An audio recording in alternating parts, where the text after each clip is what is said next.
I'll catch up with Liberal MP Zoe McKenzie. Good to talk to you again, Zoe.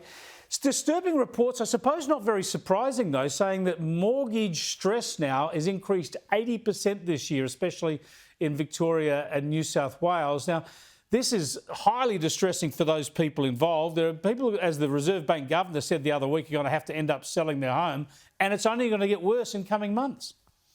Yeah, it is really concerning what's in the paper today, Chris, and great work by Dean Smith to bring this out last week.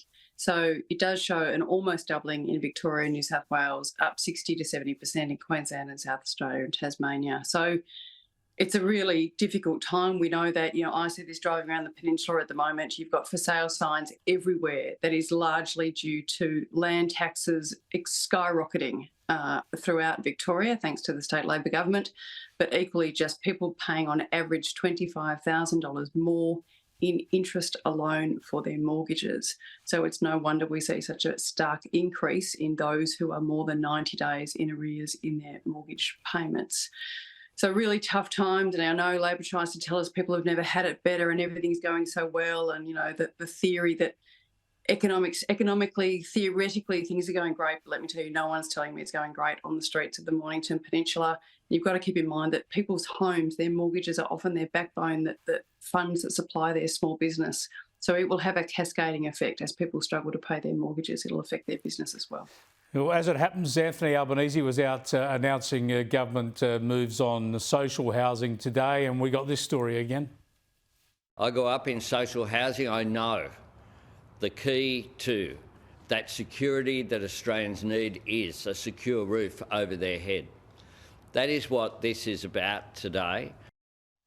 Yeah, I mean, social housing, and they talk about this scheme to invest government money in people's own homes. But the bottom line is the way to fix the housing crisis is to enable more people to get into housing, have interest rates low, make it affordable and easy to build your own home. That allows more investment and, of course, more rental properties. And we're just going in the wrong direction on all that stuff. And honestly, can we just cut the hypocrisy? I've got hundreds of public housing properties on the Mornington Peninsula that are untenanted. They're just being left there to fall into the earth. Why is that? So, but because they don't want to spend the money on maintenance. I presume they just want to get them to a point where they have to be sold, and therefore they'll sell well, and that money will go somewhere else, rather than being spent on the peninsula. It's the same with the Airbnb tax. The 7.5% tax they're going to impose, largely that will be paid for by people coming to my community over the summertime, and we will see absolutely nothing back for it. So I'm sick of the hypocrisy in relation to what they could do to help with homelessness right here and now, and then what they could do in order to get people into their own homes. We keep hearing there's billions of bucks they're going to be spent on housing. Well, I haven't seen a house being built by them yet. Not one has been built yet. It's extraordinary. I want to get into this dispute between the government and Elon Musk. There was a story about what the Australian government's doing in the digital media space, and have a look at this tweet from Elon Musk. He recirculated that with one word, saying fascists. He called the Australian government fascist. Now, there's a couple of elements to this.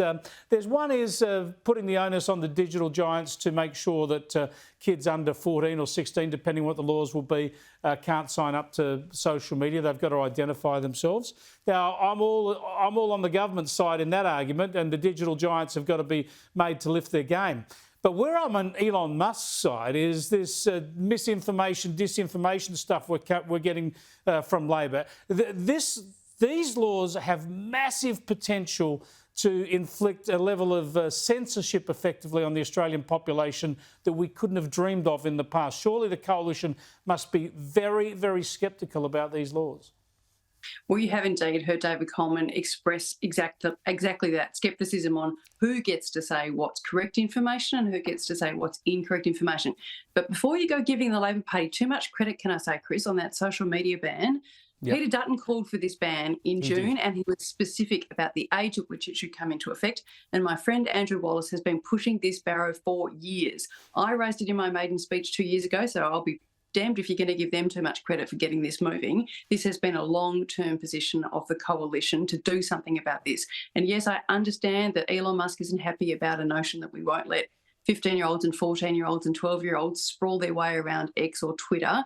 But, you know, the car companies didn't like it when we put seatbelts on, and the cigarette companies didn't like it when we put warnings on them, and the wine bottles didn't like it so much when we put pregnancy advisories on there either. But the time has come. We have enough evidence now to know that something has to be done to make social media safer. There's just an age at which you are not to be subjected to the floods of nastiness, negativity, criminality, radicalisation, all the things we know dwell in the social media environment. It's time that we drew a line under it and did something to protect our young people. You're absolutely right. And I did double check last week. You're right that you and the Liberals and Peter Dutton and others pushed this early and first. And then, of course, the Labor Premier in South Australia got up on it. And so Albo's sort of a latecomer to it, but he's doing the right thing eventually. But I still think on this misinformation legislation, this is the worry. We had our government censor us during COVID. They censored truthful tweets, truthful social media posts from the COVID discussion. So how could we possibly trust government or semi-government organisations to decide what is misinformation and what is not in the future?